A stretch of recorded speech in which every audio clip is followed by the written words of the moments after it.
Deputadas e deputados, estou acompanhando aqui a fala dos deputados e deputadas que me antecederam e tenho concordância com aquilo que colocou a deputada, sobretudo. Acho que nós temos que ter uma responsabilidade agora mais do que nunca.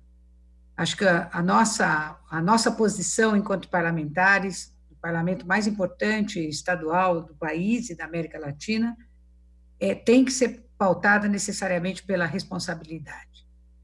É claro que a gente está vindo aqui e estamos elencando todas as críticas que nós temos em relação às posturas adotadas pelo governador Dória.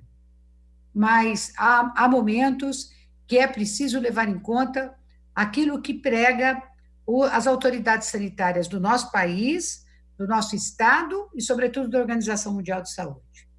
E quando todas elas são unânimes no seu posicionamento em relação ao isolamento social, eu acho que o mínimo que nós temos que fazer, enquanto agentes políticos eleitos, é seguir esta orientação. O Brasil dispõe, o Estado de São Paulo tem centros acadêmicos e universidades de profunda excelência. E isso é tão verdadeiro que os nossos cientistas e pesquisadores têm mantido uma conversa permanente com pesquisadores que estão trabalhando na busca de uma vacina em outras universidades, em outros centros internacionais de pesquisa.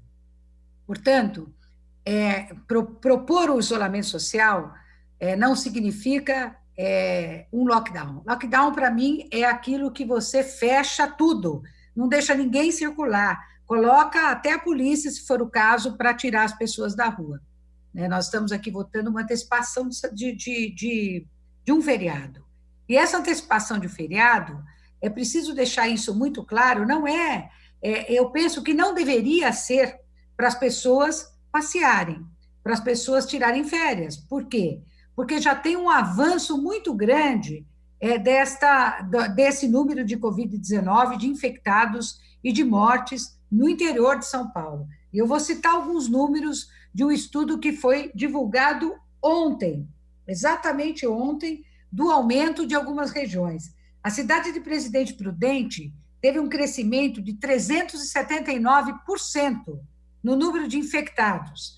A cidade de Rio Preto, aqui, da minha região vizinha, teve um aumento de 39% do número de infectados.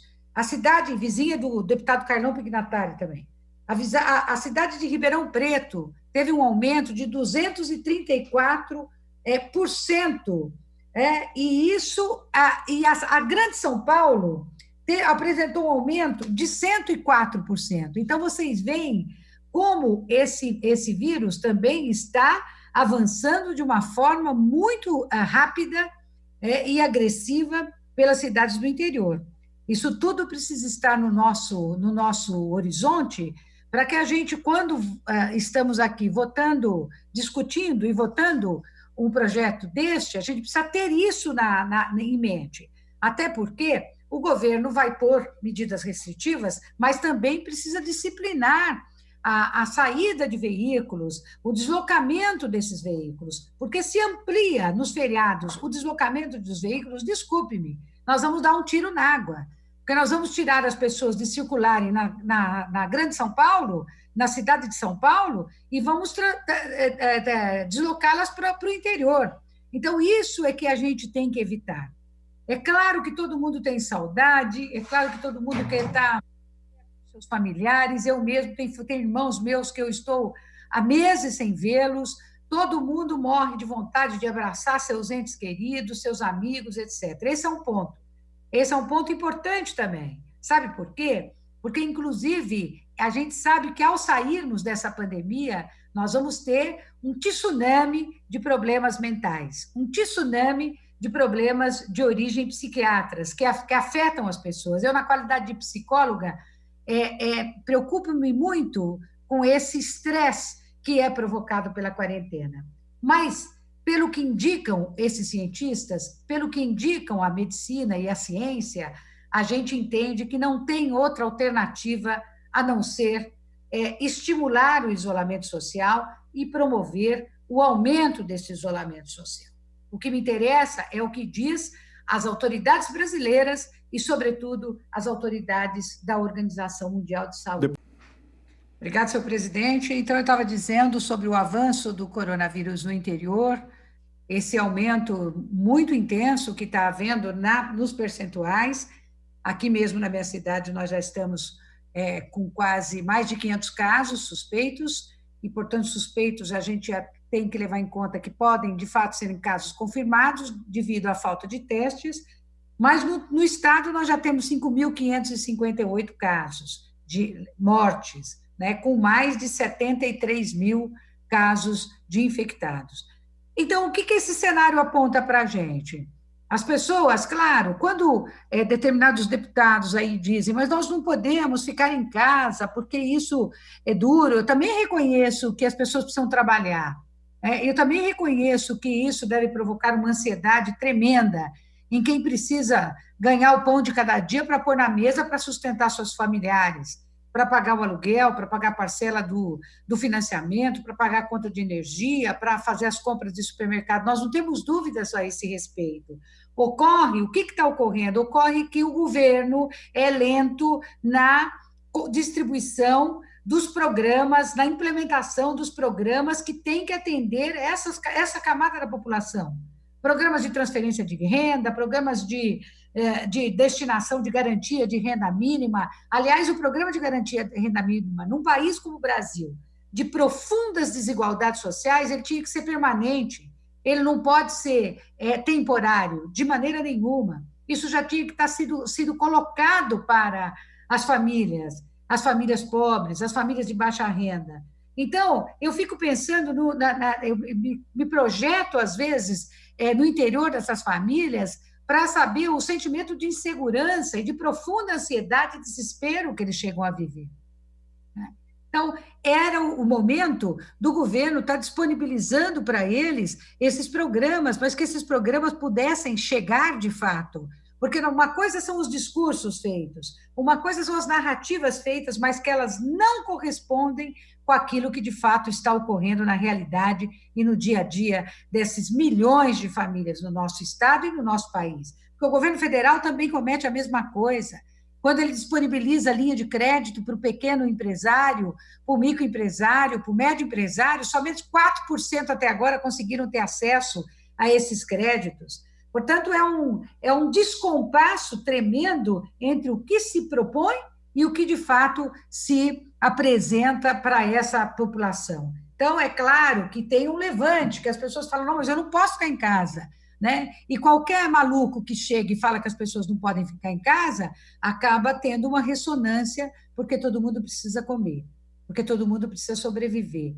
E cabe aos governos, tanto o governo federal quanto o governo Dória aqui, a ser rápido, a ser ágil. E eu vou dar um número para vocês. Nós temos hoje contingenciado no nosso orçamento mais de 7 bilhões de reais. Na verdade, foram contingenciados 7 bilhões e 700 milhões de reais. E isso, para quem quiser ver, está no Sigel de ontem. Pode entrar lá, que vocês podem levantar esses números. Áreas que são importantíssimas, como, por exemplo, a saúde. A saúde tem um contingenciamento de 332 milhões de reais. Agora, fala baixo, por favor. Então, como é que a gente pode apresentar isso? Não é? Como é que o governo vira e fala, não, mas nós precisamos tirar daqui, tirar dali, se ele tem os recursos, e esses recursos estão guardados. Eu não entendo por que fica contingenciado isso. Num momento como esse, para que contingenciar o orçamento? Deixa isso para fazer no ano que vem, no outro ano, e não agora. Né? A habitação, onde tem milhares de pessoas sem condições de moradia, morando embaixo dos viadutos, construindo barracões às margens de avenidas, etc., tem 611 milhões de reais contingenciados. 600 milhões, esses números não são meus, esses números estão sendo disponibilizados pelo próprio governo. E o governo tem margem de manobra, ele pode fazer remanejamento das verbas aqui do orçamento, porque nós, inclusive, votamos que ele tem essa margem grande, inclusive percentualmente falando, para poder deslocar de um lugar para outro. Então, pega esses recursos e utiliza aonde nós estamos mais precisando aqui no Estado. Mas isso tem que ser rápido, isso tem que ser urgente, né? Porque as pessoas estão passando muitas dificuldades e não há nenhum de nós, eu acredito que os nossos 93 deputados, né, com essa que vos fala, tem a consciência de que é preciso atender, socorrer as pessoas que estão precisando o mais rapidamente possível. Eu vou dar um outro dado. Nós estamos aí, nós vamos apresentar uma emenda na área da cultura. A cultura tem quase 80 milhões de reais contingenciado. E nós sabemos o que são os profissionais de cultura. Eles, muitas vezes, são profissionais que trabalham com uma forma eventual, mas só tem aquele tipo de renda. É o músico que toca no bar no final de semana, é o artista circense que se apresenta nas cidades, mambembe, é o artista de teatro que precisa do público para poder ter o seu rendimento, não é? Então, quase 80 milhões. E, pasmem, a educação, 443 milhões de reais. 443. O governo Dória não incorporou todos os estudantes no programa da distribuição da merenda. Com esses recursos aqui, certamente dava para incorporar e ainda sobrava muito, né, para poder fazer com que a alimentação chegasse para as crianças e para os adolescentes que tanto precisam de se alimentar. Todos nós sabemos que as pessoas vão para... Muitas crianças, muitos estudantes vão para as escolas para poder comer em primeiro lugar e para aprender em segundo. Neste momento que eles estão afastados da escola, eles não têm comida. A família não consegue dar comida para todo mundo, até porque o contingente de desempregados aumenta a cada dia. Então, e por fim, a Secretaria Social, a Secretaria de Desenvolvimento Social, ela tem quase 120 milhões de contingenciamento. Essa que nós estamos batendo aqui todas as sessões, que nós fazemos projetos de lei, que nós fazemos indicação para poder, por exemplo, liberar o programa Bom Prato, para poder estender o programa Bom Prato para vários municípios, né? Porque as pessoas precisam, para poder dar café da manhã, almoço e jantar, né? Isentando a cobrança. Aí vocês podem me falar, mas é tão pouquinho, mas a pessoa que vive na rua, né? O morador em situação de rua, que às vezes vive dos donativos de quem passa por onde ele está, nem esse donativo ele está tendo mais. Então, às vezes, ele fica sem uma refeição, porque os abrigos de São Paulo, da cidade de São Paulo, dos 26 mil moradores em situação de rua, só abrigam 12 mil, não consegue abrigar o restante. Então, ele fica ao Deus dará, porque o governo não dá isso para eles. Então, eu acho que é uma verdadeira hipocrisia quando o governador Dória vem para a televisão, né, na defesa intransigente da vida, reconheço que tem que defender a vida. E quantas vezes aqui eu o elogiei por essas posições no que diz respeito aos aspectos do isolamento social, que ele tem se batido bastante, que ele tem sido incisivo. Ponto. Além disso, o governo peca por quê? Fica numa divisão entre São Paulo e o governo federal, né? E quem perde com isso é a população do Estado, em especial a população mais vulnerabilizada, mais fragilizada. Eu, esses dias, conversei com o secretário de Segurança Pública. A Secretaria de Segurança Pública tem um contingenciamento de quase 340 milhões de reais. Esses recursos poderiam ser utilizados, por exemplo, para aumentar as patrulhas. Nós temos um projeto aqui, uma lei que foi aprovada, a Patrulha Maria da Penha. Nós poderíamos implementar outros aplicativos para socorrer as mulheres que são vítimas da violência doméstica, para socorrer as famílias que têm membros que são vítimas da violência doméstica, e eu venho denunciando aqui isso já há semanas, que essa violência doméstica já perpassou só as mulheres, ela também acabou se concentrando nas crianças e nos adolescentes, nos idosos, os idosos que muitas vezes não estão conseguindo... Para concluir, deputada Beth. ...básica de saúde, pela dificuldade de acesso, porque não tem mobilidade, porque tem medo, às vezes as pessoas também estão com medo. Às vezes o sujeito Beth, para concluir... tem um problema cardíaco, às vezes tem um problema respiratório, às vezes tem um problema de... Deputada Beth, Vossa Excelência me escuta? Eu escuto, agora sim. Para concluir, o tempo de Vossa Excelência já se encerrou. Então, concluindo, senhor presidente, muito obrigada pela sua delicadeza. Eu não estava ali escutando, o senhor me perdoe. Imagina.